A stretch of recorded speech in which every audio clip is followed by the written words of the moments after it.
Il y en a un qui est un passionné de football, c'est Guy Carlier. Carlier Libre, bonjour Guy. Bonjour Guy. Bonjour Cécile, bonjour Benjamin. Bonjour Patrick, pardon. Oui. Le réflexe de la semaine dernière. Bonjour à tous, allez, on envoie Ah voilà. oui, vous êtes de retour. C'est un vous prêt nous de avez groupe. manqué, Patrick. Eh oui, voilà pourquoi j'ai fait ce lapsus. Benjamin, qui vous a remplacé, a fait son maximum, mais c'était évidemment mission impossible. Un peu comme quand Mbappé était blessé. C'était un peu notre choupo-moting la semaine dernière. Sinon, c'était bien, Patrick, cette petite semaine de détente. Vous avez l'air détendu. Vous avez décompressé en séminaire. Oui, c'est ça. Bon, s'il vous plaît, on oublie un petit peu ma vie privée, mon cher Guy Carlier. Si Oui. vous nous parliez plutôt de l'actualité du week-end, non ? Oui, eh bien écoutez, en ce pont de l'Ascension, je me suis dit que les cons allaient peut-être faire une pause, s'offrir une période de latence, se mettre en jachère pour mieux régénérer leur connerie et la cultiver ensuite, ou tout simplement décréter une trêve. C'est vrai, parce qu'il existe la trêve des confiseurs à Noël, alors pourquoi pas la trêve des cons tout court à l'Ascension ? Eh bien non. On dit que les cons sont partout et ça a été particulièrement vrai ce week-end. Car samedi, ils étaient à Roland-Garros. Je voulais voir le match d'Alizé Cornet car la joueuse française, comme Tsonga, est rattrapée par le temps qui passe et c'était son dernier Roland-Garros. Et elle avait brillamment passé les 2 premiers tours, mais lors de sa dernière victoire, elle s'était fait un début de déchirure. Elle est arrivée sur le court avec des bandages sur les cuisses. On la sentait diminuer, mais on devinait qu'elle avait tellement envie d'être là qu'elle oubliait la douleur. Pourtant, dès le début du match, on a vu qu'elle avait du mal à courir. C'était vraiment une catastrophe. Elle a expliqué après qu'à chaque pas, c'était comme un coup de poignard et les points se sont mis à défiler. 1-0, 2-0, 3-0, 6-0, premier set perdu. Et là, le central de Roland-Garros était submergé par l'émotion. C'était assez impressionnant, assez bouleversant, quand soudain, dans ce silence de tragédie grecque, un premier con a pris le pouvoir. Vous savez, le con de Roland-Garros, celui qui imite la trompette de corrida et auquel 2000 cons répondent « olé ». Écoutez.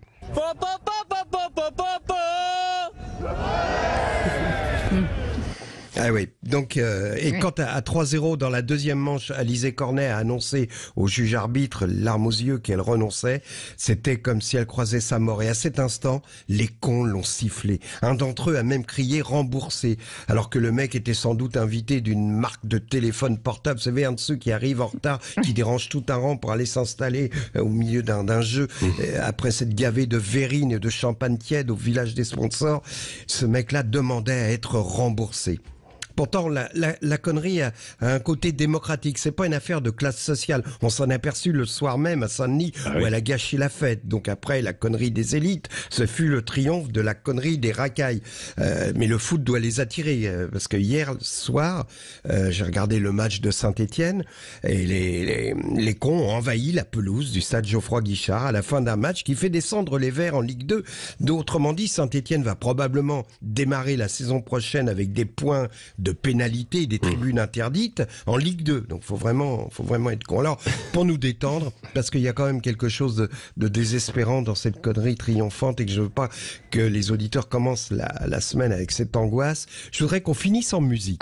Enfin, musique est peut-être un mot excessif pour qualifier la prestation d'Ariel Dombal qui a chanté samedi soir chez Ruquier. Je vous laisse écouter. Écoutez plutôt. Never know how much I love you. Never know how much you care. When you put your arms around me, I get a fever that's so hard to bear. You give me fever. Ouais, voilà. Alors, c'est affligeant. Bon, ça donne quand même un espoir de voir une septuagénaire tenter quand même. C'est un peu de l'attraction d'EHPAD, si vous voulez. Non, mais si vous voulez, Nietzsche a dit, sans musique, la vie serait une erreur. Mais je pense que Ariel Dombal est à la chanson ce que son mari, BHL, est à la philosophie. Et je pense que c'est ça l'erreur. C'est ça. Ah oui, Sans doute. Comme ça, c'est réglé. Je suis pas sûr de vous avoir donné le moral par rapport au coup. C'est le carrier du lundi, vivement mardi, j'ai envie de dire. Ouais. Merci. Non, mais j'ai failli vous parler de Cannes en plus. C'était pas mal aussi. Non, Demain. Non, je t'ai plus, la cour est pleine. Merci beaucoup, bien sûr, à réécouter Carlier. Allez, avec je vous grand embrasse, à plaisir. On vous embrasse, Guy, sur notre